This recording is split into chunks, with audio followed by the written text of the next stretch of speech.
नमस्कार दोस्तों, फिर से स्वागत है आपके अपने यूट्यूब चैनल पे जिसका नाम है लर्न विद एडू फंडा। मैं हूं कौशल जायसवाल। और दोस्तों, जैसा कि आपको पता है कि केवल 16 की पहली शिफ्ट के एग्ज़ाम हुआ था सीटेट का, फिर 16-17 वाली दोनों शिफ्ट कैंसिल हो गई थी। लेकिन जैसे कि सीटेट ने गाइडलाइन जारी किया था कि एज यूजुअल जिससे भी मतलब शेड्यूल है, अकॉर्डिंग टू शेड्यूल 20 से एग्ज़ाम कंटिन्यू हो जाएंगे। तो दोस्तों, आज दोनों शिफ्ट की परीक्षाएं हुई हैं और सीटेट ही ऐसा एग्ज़ाम है दोस्तों जब जो बिल्कुल पैटर्न पे चलता है, ऑन ट्रैक एग्ज़ाम उसका सिलेबस होता है। और एनसीईआरटी के जितने भी आपके चैप्टर हैं, ईवीएस के हों या फिर पेडागोजी सेक्शन हो या फिर मैथ देख लीजिए, तो जो सिलेबस में दिया गया उसी के अकॉर्डिंग क्वेश्चन पूछता है, बाहर से कुछ नहीं आता दोस्तों। तो उसी को देखते हुए दोस्तों आज हम तीन क्लास में क्लास थर्ड की एनसीईआरटी खत्म कर देंगे, फोर्थ की, फिफ्थ की, और इसमें 101% दोस्तों इसी में से क्वेश्चन ईवीएस सेक्शन के आपके 15 नंबर के जो आते हैं वो मिल जाएंगे। तो आज का हमारा है एनसीईआरटी थर्ड क्लास। दोस्तों बड़ा ध्यान से देखिएगा, मैं केवल उन्हीं फैक्टों को लेकर आया हूं जो इंपॉर्टेंट है। तो ये दोस्तों लिख लीजिए, ये है एनसीईआरटी क्लास थर्ड। देखिए पूछ लेता है दोस्तों, रोटियां बनाने की विधि क्या है। तो देखिए रोटियां बनाने की विधि क्या है आपका, पहले एक बर्तन में आटा लें, फिर आटा को गूंथ लें, अब आटे की छोटी छोटी गोली लोई बनाएं और इसे बेले और आग पे पका दें। दोस्तों ये क्वेश्चन आता कैसे है, ये सीक्वेंस में लगाने के लिए दे देगा। ये फिर आटे को गूंथ ले ऊपर कर देगा, दूसरे नंबर पर दे देगा लोई बनाना है, तो उसको आपको सीक्वेंस में, ये नॉर्मल सी बातें हैं, लेकिन दोस्तों एग्जाम के प्रेशर में लोग लड़के इसको भी गलती कर देते हैं। तो अब बस देख लीजिएगा कि पहले बर्तन आटा में आटा लेंगे, फिर गूंथेंगे, फिर छोटी छोटी गोली की लोई बनाएंगे, फिर उस आग में आपका रख के बना लेंगे। तो ये रही एक बात। नेक्स्ट है हमारा दोस्तों, ये क्वेश्चन बहुत ही इंपॉर्टेंट है बिकॉज ये क्वेश्चन आज के सेक्शन में पूछा गया था। सीटेट के फर्स्ट पेपर में ये क्वेश्चन आया था कि हांगकांग में लोग लिंग वू फेन, ये आप इसको रख लीजिएगा, खाते हैं, सांप से बना होता है। दोस्तों यही होता है, यही डिश है जो हांगकांग का डिश है। दोस्तों हांगकांग का ये डिश है। और ये दोस्तों आज सीटेट फर्स्ट शिफ्ट में पूछा था ये क्वेश्चन कि जो मतलब ये ऐसा क्वेश्चन आया था कि हांगकांग का सबसे प्रसिद्ध भोजन क्या है। तो दोस्तों ये है लिंग हू फेन, जो किससे बना होता है दोस्तों, सांप से बना होता है। तो इसको याद कर लीजिएगा दोस्तों। अभी हो सकता है इस शिफ्ट में पूछा है, आने वाली शिफ्ट में भी पूछ ले, क्योंकि उसी में से इधर उधर करके दोस्तों पूछता है। तो अब इसको इंपॉर्टेंट मार्क्स कर लीजिएगा, हो सकता है ये क्वेश्चन अगले शिफ्ट में भी आ जाए। नेक्स्ट है हमारा, ये भी क्वेश्चन दोस्तों आया था 16 तारीख वाले में कि कश्मीर में लोग सरसों के तेल में पकी हुई तालाब की मछलियां खाते हैं। तो उसमें ऐसे दिया था दोस्तों कि सरसों के तेल में पकी हुई तालाब की मछलियां कहाँ खाते हैं दोस्तों, तो कश्मीर में खाते हैं। कहाँ पे, सरसों के तेल में पकी हुई तालाब की मछलियां कहाँ खाई जाती है, कश्मीर में खाई जाती है। गोवा में लोग नारियल के तेल में पकी हुई मछलियां खाते हैं दोस्तों। तो ऐसे इसमें सीक्वेंस में मैच द फॉलोइंग दे देगा कि कश्मीर ऐसे करके दिया था, कश्मीर, गोवा, केरल। आज केरल वाला दिया था। इस आज के पेपर के पहले शिफ्ट में दिया था दोस्तों टेपियोका करके एक दिया था। गोवा में नारियल के तेल में मछलियों को फ्राई करके खाया जाता है, कश्मीर में सरसों के तेल में पकी हुई तालाब की मछलियों को खाया जाता है दोस्तों। तो इसको आप याद रखिएगा, ये काफ़ी इंपॉर्टेंट है। तो क्या है दोस्तों, कश्मीर में लोग सरसों के तेल में पकी हुई तालाब की मछलियां खाते हैं, गोवा में लोग नारियल के तेल में पकी हुई मछलियां खाते हैं। नेक्स्ट है हमारा दोस्तों, ये क्वेश्चन आज के शिफ्ट में आया था कि केरल में लोग उबले हुए टैपियोका को नारियल से बनी हुई, केरल में लोग उबले हुए टैपियोका को नारियल से बनी हुई किसी भी करी के साथ खाते हैं। इसका दूसरा नाम पूछा था दोस्तों, इसका दूसरा नाम क्या होता है, तो आयोसस उसका दूसरा नाम होता है दोस्तों। उसमें इसके जड़ सुमुदाना भी प्राप्त किया जाता है। तो दोस्तों ये कहाँ का भोजन है, केरल का भोजन है। ये टोपियोका है दोस्तों, देख लीजिए इसको ध्यान से, यही टोपियोका है और ये केरल का दोस्तों प्रसिद्ध है ये। तो एक रही बात दोस्तों, ये इंपॉर्टेंट है, इसको मार्क कर लीजिएगा, हो सकता है अगले शिफ्ट में भी पूछ लीजिए कि कैसे खाया जाता है दोस्तों। तो नारियल से बनी हुई करी के साथ इसको खाया जाता है। कहाँ पे, केरल में। कश्मीर में सरसों के तेल के साथ मछलियों को फ्राई करके खाया जाता है, और गोवा में नारियल के तेल के साथ मछलियां तल के खाई जाती है।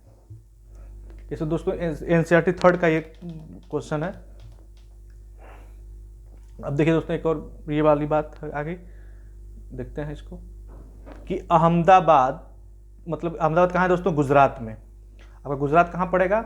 इस साइड, इस साइड आपके पश्चिमी घाट में पड़ेगा दोस्तों। जैसे मान लीजिए ये है आपका भारत, तो यहाँ पे पड़ेगा दोस्तों गुजरात, महाराष्ट्र, गोवा ऐसे करके पड़ेगा दोस्तों। तो इस साइड में पश्चिमी पड़ेगा गुजरात। तो में लोग क्या करते हैं? ढोकला, वहाँ गुजरात पूछ देगा दोस्तों कि ढोकला कहाँ का प्रसिद्ध है, तो गुजरात का। चटनी नींबू वाले चावल और मिठाई खाना पसंद करते हैं। तो क्वेश्चन कैसे आएगा दोस्तों कि किस राज्य के लोग ढोकला, चटनी, नींबू वाले चावल और मिठाइयाँ खाना पसंद करते हैं? तो दोस्तों कहाँ के पसंद करते हैं? गुजरात, अहमदाबाद। वलसाड़ स्टेशन, वलसाड़ भी दोस्तों कहाँ है? गुजरात में है। वलसाड़ स्टेशन भी कहाँ है? गुजरात में है। पर लोग बटाटा वड़ा, पूरी साग, ठंडा दूध, फल एवं चाय बेचते हुए मिल जाएंगे। तो दोस्तों ऐसा मतलब ये आप घुमा फिरा कर पूछ सकता है दोस्तों, तो इसको आप देख लीजिएगा क्योंकि इसी में से क्वेश्चन आने हैं। नेक्स्ट है हमारा,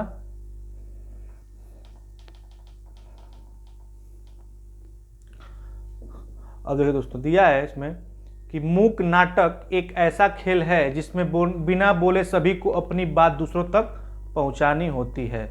मूक मतलब होता है दोस्तों साइलेंट। मूक मतलब होता क्या है दोस्तों? साइलेंट होता है। इसका मतलब होता है साइलेंस। मूक बधिर आपने सुना होगा। तो मूक नाटक, साइलेंट ड्रामा जो होता है, एक ऐसा खेल है जिसमें बिना बोले सभी को अपनी बात दूसरे तक पहुंचे, मतलब एक्टिंग करके अपनी बात को एक्सप्रेस करके दूसरे को पहुंचानी होती है दोस्तों।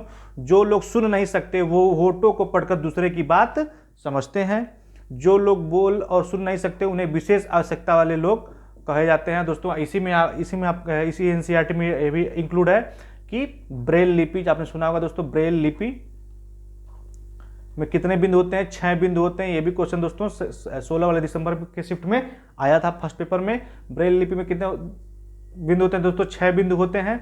और लुइस ब्रेल ने इसका आविष्कार किया था। ये अंधे बच्चों के लिए होता है जो किताबें पढ़ते हैं, पढ़ने के लिए विशेष आविष्कार किया गया था। ब्रेल लिपि में 6 बिंदु होते हैं। उसको स्पर्श करके, हाथों से स्पर्श करके वो जान पाते हैं कि क्या लिखा है। नेक्स्ट है हमारा,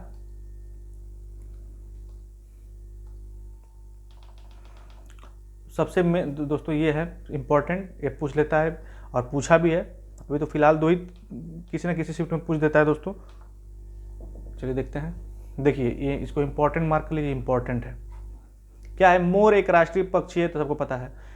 चील चूहे खाती है, उसकी पूंछ लंबी होती है और खांचे वाली होती है। तोते के पंख हरे रंग के और चोंच लाल रंग की होती है। आज के शिफ्ट में पूछा था दोस्तों कि कौन सा ऐसी चिड़िया है जिसके चोंच मांस को खाने वाले होते हैं? तो वल्चर हो गया दोस्तों, गिद्ध। इसके क्या उसके चोंच जो ऐसे होते हैं जो मांस को नोचने वाले होते हैं। दिया दोस्तों क्या क्या कर रहा है? चील चूहे खाती है, उसके पूंछ लंबी होती है और खांचे वाली होती है। तोते के पंख हरे रंग के और चोंच लाल रंग की होती है। यह अमरूद, मिर्च खाता है और लोगों की आवाज की नकल कर सकता है। आप देखे भी होंगे, जो बोलेंगे आप वो तोता दोहराता है। कौवा काले पंख वाला होता है और कांव कांव करता है और ये कोयल के अंडे को सेता है। आपको पता है ये अपना घोंसला कहाँ बनाता है? सबसे ऊंची डाल पर बनाता है। और कोयल अपना अंडा कहाँ देती है दोस्तों? कौवे के घोंसले में देती है। नेक्स्ट है हमारा, कोयल के काले पंख होते हैं, यह कुहू कुहू की आवाज लगाती है, यह अपनी मीठी आवाज के लिए प्रसिद्ध है। तो आपको दोस्तों ये पता ही है। अब देखिए, गिद्ध मरे हुए जानवर को खाता है, जिसे क्या बोलते हैं दोस्तों? स्क्वेंजर बोलते हैं। कोयल काले पंख के होते हैं और ये कुहू कुहू की आवाज करती है, अपनी मीठी आवाज के लिए प्रसिद्ध है। गिद्ध मरे हुए जानवर को खाता है और दोस्तों इसको क्या बोलते हैं? स्क्वेंजर बोलते हैं। मतलब अपमार्जक, या ये भी आ जाए या फिर ये आ जाता है दोस्तों अपमार्जक। अपमार्जक भी इसकी जगह पे आ सकता है। कबूतर की चोंच गुलाबी होती है, इसके पंख स्लेटी होती है और यह गुटर गु की आवाज निकालता है। दोस्तों इसी में से एक प्रश्न आज की पहले शिफ्ट में आया था। इसको दर्जन चिड़िया दोस्तों सबसे इंपॉर्टेंट है दोस्तों, ये हो सकता है ये पूछ ले आने वाले एग्जाम में। दर्जन चिड़िया की कोई खासियत होती है कि ये जो घोंसला बनाती है ये पत्तों को सिल के घोंसला बनाती है दोस्तों। तो अपनी चोंच को सुई की तरह इस्तेमाल करके पत्तियों को बुनकर घोंसला बनाती है। कौन? दर्जन चिड़िया। इसे याद करें, दर्जी क्या करता है? सिलता है। इसे याद कर लीजिएगा। दर्जन चिड़िया जो होती है वो पत्तों को सिलकर अपना घोंसले का निर्माण करती है दोस्तों। ये इंपॉर्टेंट है, इसको हो सकता है आपके शिफ्ट में पूछ ले, इसको देखिएगा आप लोग। नेक्स्ट है हमारा कठफोड़वा पेड़ के तने में छेद बनाता है और वहां छिपे हुए कीड़े खाता है। कठफोड़वा देखते हो, उड़पीकर इसको बोलते हैं दोस्तों। कठफोड़वा नहीं समझते, इसका इंग्लिश देख लीजिए, उड़पीकर होता है। उड़पीकर जो चींटिया होता है वो पेड़ की डाल को ऐसे काट काट काट करके उसके अंदर कीड़ों खाता है और उसी में अंदर करके अपना घोंसला बनाता है दोस्तों। तो क्या है, ये कठफोड़वा पेड़ के तने में छेद में बनता है और वहां छिपे हुए कीड़े खाता है। मैना, अब पिछली बार पूछा था दोस्तों कि मैना झटके से अपनी गर्दन को आगे पीछे कर सकती है, लेकिन इस बार पूछा था कि कौन सा ऐसा पक्षी है जो अपनी गर्दन को सबसे तेज से हिला सकता है। तो कौन सा है दोस्तों? उल्लू। और कारण क्या है कि पक्षियां अपनी गर्दन को हिलाती हैं? क्योंकि उनकी जो पुतलियां होती हैं वो एक तरह स्थिर होती हैं, हम लोग की तरह इधर उधर नहीं घूमती, इसलिए अपने आगे पीछे या इधर उधर देखने के लिए अपने क्या पूरे गर्दन को इसे हिलाते हैं, क्योंकि वो अपनी पुतलियों को इधर उधर नहीं कर सकते। उल्लू अपनी गर्दन पीछे तक घुमा सकता है, लगभग 360 डिग्री तक। पक्षियों के पंख अलग अलग रंग, आकार व डिजाइन के होते हैं। उनके पंख उड़ने में उनकी मदद करते हैं और उन्हें गर्म भी रखते हैं। समय समय पर पक्षियों के पुराने पंख झड़ जाते हैं और नए पंख का आगमन होता है। और दोस्तों पक्षियों के कान होते हैं लेकिन इतने छोटे होते हैं कि उनके पंखों से वो ढके होते हैं। फिर से सुन लीजिए कि मैना झटके से अपनी गर्दन को आगे पीछे कर सकती है, उल्लू अपनी गर्दन पीछे तक घुमा सकता है, पक्षियों के पंख अलग अलग रंग, आकार और डिजाइन के होते हैं, उनके पंख उड़ने में उनकी मदद करते हैं और उन्हें गर्म भी रखते हैं। समय समय पर पक्षियों के पुराने पंख झड़ जाते हैं और नए पंख आ जाते हैं। नेक्स्ट चलते हैं दोस्तों। पक्षी अपनी गर्दन बहुत अधिक हिलाते हैं क्योंकि उनकी आंखों की पुतली घूम नहीं सकती, जैसा कि मैंने बताया दोस्तों। इसको रख लीजिएगा, इसको स्टेटमेंट में दे देगा कि पक्षियों के बारे में सही है। पक्षियां अपनी गर्दन इसलिए नहीं इसलिए हिलाती हैं क्योंकि उनकी पुतलियां हिल नहीं सकती। दूसरा दे देगा दोस्तों पक्षियों के कान नहीं होते हैं। तीसरा दे देगा पक्षियों के कान होते हैं लेकिन वो पंखों से ढके होते हैं। तो दोस्तों इसमें जो आपको तथ्य पता रहेगा, फैक्ट पता रहेगा, तभी आप सही कर पाएंगे। स्टेटमेंट वाइज क्वेश्चन पूछता है सीटेट में, इसको ध्यान से पढ़िएगा दोस्तों आप लोग। नेक्स्ट है हमारा, देखिए ब्रेल लिपि है, मैंने बताया भी था अभी आपको। जो लोग देख नहीं सकते उनके पढ़ने और लिखने का एक खास तरीका होता है जिसे ब्रेल कहते हैं। आपको ये पता है दोस्तों क्या होता है ये? जो लोग देख नहीं सकते उन्हें पढ़ने और लिखने का एक खास तरीका होता है जिसे ब्रेल कहते हैं। ब्रेल एक मोटे कागज पर एक नुकीले औजार से बिंदु बनाकर लिखा जाता है। ब्रेल को बिंदुओं पर हाथ फेरते हुए पढ़ा जाता है, जैसे टच करके पढ़ा जाता है। ब्रेल लिपि लुई ब्रेल, इसको याद करिएगा दोस्तों, लुई ब्रेल द्वारा खोजी गई थी। वह फ्रांस का रहने वाला बालक था। जब वह 3 साल का था तब एक दिन अपने पिता के औजारों से खेल रहा था और अचानक एक नुकीले औजार से उसकी क्या हुई थी दोस्तों? उसकी आंख में लग गया था, जिसकी उसकी आंख क्या हो गई? रोशनी चली गई। लेकिन वो पढ़ने में बड़ा इच्छुक था, इसलिए कहीं बार बार प्रयोग करता था कि किसी तरह मैं पढ़ लूँ। तो आंख में चोट लग गई और आंख खराब हो गई, उस आंखों से देखना बिल्कुल बंद हो गया। लुई ब्रेल की पढ़ने में बहुत रुचि थी। उसने हार नहीं मानी और वह पढ़ने के लिए तरह तरह के तरीके सोचता रहता था। आखिर उसने एक तरीका ढूंढ ही लिया, छूकर या महसूस करके पढ़ने का। यह बाद में ब्रेल लिपि के नाम से जानी जाने लगी। ब्रेल लिपि में मोटे कागज पर उभरे हुए बिंदु बने होते हैं। और कितने उसमें बिंदु होते हैं दोस्तों? 6 बिंदु होते हैं। ये पूछा जा चुका है इसी सीटेट में। उसमें कितने बिंदु होते हैं? उभरे उन्हें छूकर पढ़ा जा सकता है। 6 बिंदुओं पर आधारित होती है। आजकल इसे नए नए परिवर्तन हुए हैं जिससे इसे पढ़ना लिखना और भी आसान हो गया है। यह अब कंप्यूटर द्वारा भी लिखी जा सकती है। उम्मीद है दोस्तों आपको समझ में आया होगा। देखिए ऐसा कुछ होता है दोस्तों, ये ब्रेल लिपि ऐसा कुछ होता है। ऐसे छू के एक, इसमें 2 कोड उसको पढ़ाया जाता है, 2 ऐसे करके बच्चे समझ जाते हैं कि क्या लिखा हुआ है। अब देखिए दिया इसमें कि बहुत साल पहले एक ऐसा समय था जब लोगों के पास बर्तन नहीं थे। लोगों को खाने पीने की चीज़ों को पकाने, सामान रखने के लिए बर्तन की जरूरत पड़ने लगी। बहुत कोशिश करने और दिमाग लगाने के बाद लोग बर्तन बनाना सीख गए। ये कॉपर की बात कर रहा है दोस्तों। इसमें किस पे दिया गया है दोस्तों कि कॉपर स्टील के बर्तन किससे मिलकर बने होते हैं, इसके लिए ये चैप्टर दिया गया है दोस्तों। अभी आगे पता चल जाएगा इसका। शुरुआत में बर्तन पत्थर और मिट्टी से बनाए जाते थे। लोग पत्थर के बर्तन हाथों से पत्थर को खोदकर या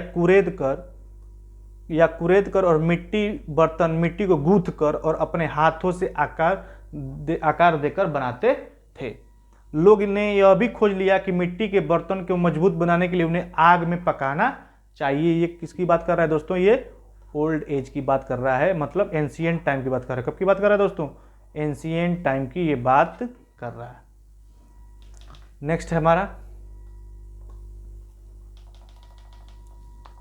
मोलन। हाँ देखिए दोस्तों, ये सबसे है, ये कहाँ है कि आप ये बहुत इंपॉर्टेंट चैप्टर है कि कौन से मकान कहाँ पे कैसे बनते हैं, किस राज्य से। एक जैसे ये एनसीईआरटी पढ़ेंगे तब एक चैप्टर है, एक व्यक्ति जो होता है, जो ट्रैवल का बड़ा शौकीन होता है, वो दिल्ली से आपका यात्रा करते हुए, मुंबई से दिल्ली यात्रा करते हुए मनाली शाम जाते, वहाँ पे है कि किस राज्य में कैसे मकान होते हैं, उसकी विशेषता बताया है। लद्दाख दिया है, मनाली में कैसे होते हैं, आसाम में कैसे होते हैं, कश्मीर में कैसे होते हैं, वही बात है दोस्तों। ये बहुत इंपॉर्टेंट चैप्टर है, चलिए इसको देखते हैं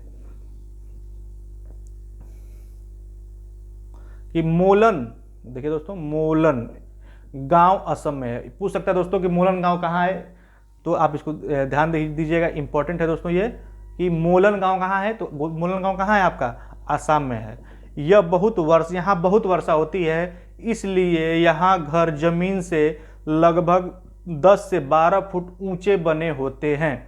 ये मजबूत बांस के खंभों पर बने होते हैं। यह घर अंदर से भी लकड़ी के ही बने होते। मतलब दोस्तों, आसाम में आपको पता ही है कि हमेशा बाढ़ आती रहती है। तो जो ये गांव है मोलन गांव, ये आसाम का सबसे मतलब वर्षा वाला स्थान है जहाँ हमेशा बाढ़ आती रहती है। तो वहाँ पे जितने भी घर बने होते हैं वो बांस के बने होते हैं और ज़मीन से 10-15 फुट ऊपर बने होते हैं, ताकि पानी से बच जाए और जो पास पानी वाले जानवर है, सांप बिच्छू वगैरह, उससे भी वो अपना बचाव कर सके। और यहाँ पे बांस के पुल भी पाए जाते हैं दोस्तों, जो बच्चे एक मतलब यहाँ से उस एक तरफ से दूसरी तरफ जाने के लिए बांस के पुल का भी प्रयोग किया जाता है। नेक्स्ट है हमारा, चलिए देखते हैं इसी में आगे। देखिए एकदम ऐसे बना होता है दोस्तों। देखिए ये जो क्या है आपका, इसलिए आप चित्र लेकर आए दोस्तों कि ताकि आपके दिमाग में ये बैठ जाएगा आपका। जो देखिए ये वाला जो सिस्टम है, इसलिए ये है ताकि यहाँ पे मान लीजिए ये इस जगह एरिया पानी भर भी जाएगा तो कोई भी पानी वाला जानवर यहाँ पे चढ़ पाएगा। और देखो दोस्तों, ये पानी का बांस का सीढ़ियाँ हैं और यहाँ पे आपका मजबूत बांस के ऊपर है, ताकि ऊपर आराम से आदमी रह सकता है। नीचे पानी भर जाएगा तो कोई दिक्कत नहीं होगी। उम्मीद है आपको समझ में आया होगा। नेक्स्ट चलते हैं। मनाली एक पहाड़ी इलाका है, यहाँ बहुत वर्षा होती है और भी पड़ती है। यहाँ मकान पत्थर या लकड़ी से बने होते हैं। दोस्तों आपको पता ही है कि मनाली क्या है आपका, एक हिल स्टेशन है और यहाँ पे वर्षा तो होती है दोस्तों, बर्फ भी पड़ती है। तो मनाली एक पहाड़ी इलाका है, यहाँ बहुत वर्षा होती है और बर्फ भी पड़ती है। यहाँ मकान पत्थर या लकड़ी से बने होते हैं। क्यों? क्योंकि वहाँ पे दोस्तों लकड़ी और पत्थर ही अवेलेबल है, तो बनेंगे किससे? इसलिए यहाँ पे दोस्तों क्या होता है, ये देख लीजिएगा, यहाँ मकान पत्थर या लकड़ी से बनते हैं गर्म रखने के लिए खुद को। यहाँ देखिए, नई दिल्ली भारत की राजधानी है। काम की खोज में लोग गांव व शहरों से दिल्ली जैसे बड़े शहर में आते हैं। ये लोग अक्सर शहर में ही बस जाते हैं। यहाँ रहने वाले लोग ज़्यादा हैं और जगह कम। बहुत से लोगों के पास मकान ही नहीं होते हुए झुग्गी झोपड़ियों में रहना पड़ता है और कई लोगों को। ये बात अलग है, लेकिन दोस्तों ये इंपॉर्टेंट है, इसको रखिएगा। फिर आपका लेह में जो कैसे मकान बनते हैं, राजस्थान में मिट्टी से और कटीली झाड़ियों का से मकान कहाँ बनाए जाते हैं दोस्तों? राजस्थान में। यहाँ पे दे देगा कि कटीली झाड़ियाँ और मिट्टी से निर्मित मकान कहाँ बनते हैं? तो कहाँ बनते हैं दोस्तों? तो आपके राजस्थान में। बिकॉज वहाँ पे गर्मी अधिक पड़ती है तो मिट्टी क्या होता है, ठंडी रखती है। झाड़ियाँ क्या है, वहाँ पे धूप को थोड़ा कंट्रोल करते हैं दोस्तों, इसके लिए वहाँ पे ऐसे बनाए जाते हैं मकान। नेक्स्ट है हमारा, देखिए यहाँ पे दिया भी है दोस्तों कि छोड़ दिए वो लोग मिले जो सोचा सड़क फुटपाथ स्टेशन पे, ये बात अलग है। देखिए राजस्थान में राजस्थान में बारिश कम होती है। आपको सबको पता है दोस्तों कि सबसे कम बारिश कहाँ होती है, राजस्थान में। और ये भी पूछ देखिए राजस्थान में भी सबसे अधिक वर्षा वाले स्थान कौन सा है दोस्तों, तो झालरा पाटन, ये झालावाड़ का एक जिला है, झालावाड़, वहाँ का यह है। तो दोस्तों बारिश कम होती है और यहाँ गर्मी बहुत पड़ती है। आपको पता है ये कर्क रेखा पर स्थित है। ये लोग यहाँ मिट्टी के घरों में रहते हैं। घरों की दीवारें बहुत मोटी होती हैं ताकि गर्मी अंदर तक न पहुँच पाए। इन दीवारों को मिट्टी से लीप पोतकर सुंदर बनाया जाता है। छतें कटीली झाड़ियों की बनी होती है। ये कहाँ की बात हो रही है दोस्तों, राजस्थान की। तो हमने कहाँ कहाँ का पढ़ा, मनाली के घर कैसे बनते हैं, पत्थरों और लकड़ियों से, आसाम के बांस से और जमीन से 10 फुट 12 फुट ऊपर, और राजस्थान के कटीली झाड़ियां और मिट्टी से। नेक्स्ट हमारा कश्मीर। देखिए दोस्तों, कश्मीर में चाय को कहवा भी कहा जाता है। इसे इलायची और बादाम डालकर बनाया जाता है। तो दोस्तों ऐसे पूछ सकता है कि किस राज्य में इलायची और बादाम डालकर चाय बनाया जाता है। दोस्तों कहाँ बनाया जाता है, तो आपका कश्मीर में। कहाँ पे, कश्मीर में। कश्मीर में चाय को क्या कहा जाता है, कहवा कहा जाता है। और ये इल नहीं है दोस्तों, ये डल है, डल झील। डल झील कश्मीर की प्रसिद्ध झील है। लोग घर, नाव, हाउस बोट में रहते हैं। शिकारा एक खुली नाव है जो चप्पू से चलाई जाती है। वहाँ पे आप देखेंगे दोस्तों टीवी वगैरह में कि जो कश्मीर में जो बहुत झीलें हैं, तो झीलों में जो नाव है वो एकदम घर की तरह है। वहीं पे लोग आराम से उसमें रहते भी हैं, या तो घुमाते भी हैं। उसको क्या बोला जाता है दोस्तों, शिकारा बोला जाता है। वहाँ पे काफ़ी डिज़ाइन होता है, इसमें मेहराब से सजाया गया रहता है पूरा, मतलब नक्काशी की गई रहती है। तो ये कहाँ की है दोस्तों, चप्पू क्या होता है, जो पतवार होता है उसको चप्पू बोलते हैं। तो कहाँ का है, कश्मीर का है, ये प्रसिद्ध है। नेक्स्ट है हमारा बज्जू। राजस्थान का एक छोटा सा गांव है। यहाँ हर तरफ रेत ही रेत दिखाई देती है। जब कभी रेत नहीं उठती तब कुछ घर दिख जाते हैं। तो कौन सा गांव है दोस्तों, बज्जू। कौन सा गांव है दोस्तों, ये बज्जू गांव है। इसको याद रखिएगा, बज्जू। बज्जू कहाँ है दोस्तों, राजस्थान का एक छोटा सा गांव है। यहाँ हर तरफ रेत ही रेत दिखाई देती है। जब कभी रेत नहीं उठती तब कुछ घर दिख जाते हैं। इस गांव के सभी लोग बारिश का पानी इकट्ठा करते हैं। यह खास तरह से किया जाता है, जैसे टैंक या टाँका बनाकर। दोस्तों टाँका बनाकर दे सकते हैं, कुआं भी, जोहड़ जिसको बोलते हैं, जोहड़ भी बोला जाता है वहाँ पे। तो ये सब राजस्थान की देन है, क्योंकि वहाँ पे पानी कम मिलता है। टाँका बनाने के लिए आंगन में गड्ढा बनाकर उसे पक्का किया जाता है और टाँके को ढक्कन से बंद रखते हैं, ताकि के लिए कि घर में से गंदगी ना उस टाँके में जा पाए। दोस्तों तो ये सब पूछ सकता है कि टाँका संबंधित है, कहाँ से संबंधित दोस्तों, राजस्थान से। ये सब आप मार्क करिएगा दोस्तों। नेक्स्ट है हमारा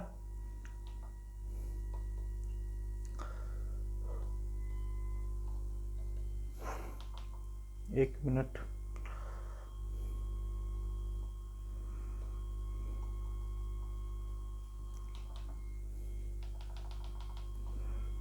अब देखते हैं अगला कि छत को कुछ ढालवा बना देते हैं। जैसे छत पर गिरा बारिश का पानी, जैसे दोस्तों क्या है, ऐसे वहाँ पे मकान बनती है।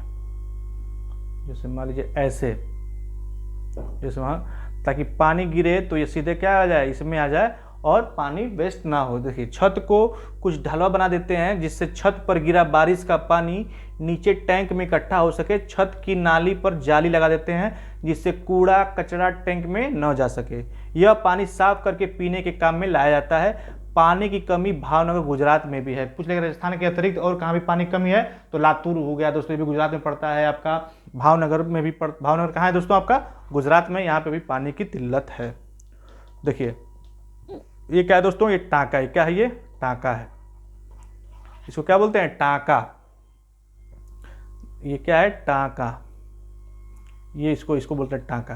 देखिए यहाँ पे ढका गया है, यहाँ से पानी आएगा, इसमें एंट्री अंदर चला जाएगा और बाद में जब इसको यूज करने के लिए होगा तो पूछा जाएगा। इसीलिए दोस्तों जब अलबरूनी यहाँ भारत में आया था 1730 में, तो उसने सबसे पहले अपनी जो किताब लिखी थी उसमें इसने ही यही लिखा था कि यहाँ पे जो भारत में सबसे सुदृढ़ और व्यवस्था है तो जल प्रणाली का है। लोग यहाँ पे कुआं ऐसे बनाते हैं जिसमें सीढ़ीदार कुआं बनाते हैं। लोग पानी को ऊपर जाने की जरूरत नहीं है, लोग पानी के पास ही चले जाते हैं। दोनों तरफ से सीढ़ी होती है, अंदर जाके फिर पानी लेके आदमी ऊपर चला आता है।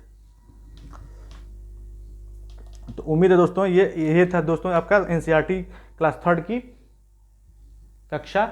तो उम्मीद है आपको ये पसंद आई होगी वीडियो पसंद आई हो तो लाइक करें, शेयर करें, सब्सक्राइब करें। दोस्तों ये 3rd का क्लास है, अब 2 क्लास और 4th का पढ़ा दूंगा, 5th का पढ़ा दूंगा। तो आपके फर्स्ट पेपर के लिए यही है दोस्तों, ये सिलेबस के अकॉर्डिंग है और इससे एक भी क्वेश्चन बाहर नहीं जाएगा। घुमा फिरा के एक एक फैक्ट इसी में से पूछता है दोस्तों। एक अपना हो तो प्रीवियस देख लीजिए, चाहे 2-3 जो 2 पेपर हुए हैं उसमें देख लीजिए, सेम टू सेम क्वेश्चन आता है, एज इट इज़ जो उसमें दिया होता है वही पूछता है, फैक्ट ही पूछता है दोस्तों। तो उम्मीद है वीडियो पसंद आई होगी। तो चलिए दोस्तों मिलते हैं नेक्स्ट क्लास में, तब तक के लिए पढ़ते रहें, धन्यवाद।